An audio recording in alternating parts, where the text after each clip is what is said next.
साफ, सेफ और पैदल चलने वालों के लिए अलग से बने फुटपाथ पर चलना आपका फंडामेंटल राइट है और ये राइट सड़कों पर गाड़ियों के चलने से भी ज्यादा जरूरी है। सुप्रीम कोर्ट ने 19 जून को एक ऐतिहासिक फैसला सुनाते हुए ये बात कही है। Justice PS. नरसिम्हा ने अपने फैसले में कहा कि अगर कोई सड़क बनाई जाती है तो सरकार और लोकल एडमिनिस्ट्रेशन की ये जिम्मेदारी है कि उसके साथ पैदल चलने वालों के लिए सेफ फुटपाथ भी बनाए जाएं और उनका रखरखाव किया जाए।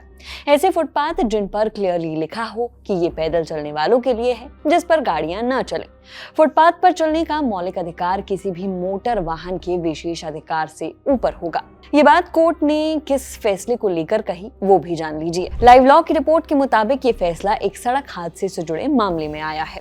5 साल का एक बच्चा अपने पिता के साथ स्कूल जा रहा था, तभी एक टैंकर ने उसे टक्कर मार दी जिससे उसकी मौत हो गई। बच्चे के पिता ने 25 लाख रुपए के मुआवजे की मांग की थी। मोटर एक्सीडेंट क्लेम्स ट्रिब्यूनल ने उन्हें 6,82,000 रुपए का मुआवजा दिया था, जबकि हाई कोर्ट ने इसे घटाकर 4,70,000 रुपए कर दिया था। सुप्रीम कोर्ट ने हाई कोर्ट का फैसला रद्द करते हुए पीड़ित पिता को 11,44,628 रुपए का मुआवजा देने का आदेश दिया और कहा कि ये राशि 2 महीने के अंदर दी जाए। इसी केस की सुनवाई के दौरान बेंच ने कहा कि सेफ और निश्चिंत होकर पैदल चलना इंसान की सबसे बुनियादी गतिविधियों में से एक है, बेसिक राइट।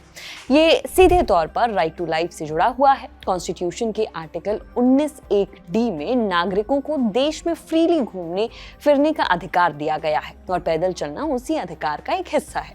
सुप्रीम कोर्ट ने कहा कि समय के साथ बढ़ती डेवलपमेंट के कारण पैदल चलने वालों को नजरअंदाज कर दिया गया है। चौड़ी सड़कों और एक्सप्रेसवे को डेवलपमेंट का सिंबल बना दिया गया, जो ठीक है, मगर इस सब के बीच फुटपाथ पर चलने वाले लोगों का क्या? फुटपाथ के लिए तो जगह ही नहीं छोड़ी गई। आज हालात ऐसे हैं कि गाड़ी चलाने वाले लोग पैदल चलने वालों को सड़क पर एक बाधा की तरह देखने लगे हैं। पैदल चलने वालों की सेफ्टी पर किसी का ध्यान नहीं है। जस्टिस नरसिम्हा ने कहा कि भारत के इतिहास, संस्कृति और राजनीति में पैदल चलने की महत्वपूर्ण भूमिका रही है। ये सिर्फ एक जगह से दूसरी जगह जाने का माध्यम नहीं है, बल्कि कई बार सामाजिक बदलाव, विद्रोह, जन जागरण और लोकतांत्रिक अभिव्यक्ति का भी साधन रहा है। पैदल चलना अभिव्यक्ति की स्वतंत्रता, शांतिपूर्ण सभा और संगठन बनाने के अधिकार से भी जुड़ा हुआ है। अदालत ने केंद्र सरकार से पूछा कि जब सड़क बनाई जा सकती है तो उसके साथ एक सुरक्षित फुटपाथ बनाना कितना मुश्किल है। कोर्ट ने कहा कि नागरिकों को आराम से और सुरक्षित तरीके से चलने के लिए जगह उपलब्ध कराना किसी भी नगर निकाय के लिए सबसे जरूरी कामों में से एक होना चाहिए। सुप्रीम कोर्ट ने मोटर व्हीकल्स एक्ट 1988 की भी आलोचना की और कहा कि इस कानून में पैदल चलने वालों के अधिकारों को कभी जरूरी समझा ही नहीं गया। कानून का ध्यान हमेशा वाहनों पर ही रहा, जबकि इंसानों के हितों पर इसमें बिल्कुल ही कम बात हुई है। बता दें कि मोटर व्हीकल्स एक्ट 1988 भारत का वो कानून है जो सड़कों पर चलने वाले वाहनों, ड्राइविंग लाइसेंस, वाहन रजिस्ट्रेशन, सड़क सुरक्षा, ट्रैफिक नियमों और दुर्घटना मुआवजे से जुड़े नियम तय करता है।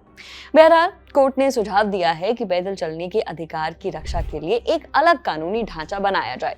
इसके तहत अधिकारों की सुरक्षा, उल्लंघन पर तुरंत राहत और जिम्मेदार अधिकारियों की पहचान सुनिश्चित की जाए। साथ ही एक रेगुलेटरी बॉडी बनाने की भी सिफारिश की गई है जो फुटपाथ की योजना, निगरानी और उनकी देखरेख का काम करे। सुप्रीम कोर्ट ने अपने फैसले की कॉपी आवास एवं शहरी कार्य मंत्रालय, ग्रामीण विकास मंत्रालय, सड़क परिवहन एवं राजमार्ग मंत्रालय और विधि आयोग को भेजने का भी निर्देश दिया है ताकि इस विषय पर आवश्यक कानून बनाने की प्रक्रिया शुरू की जा सके।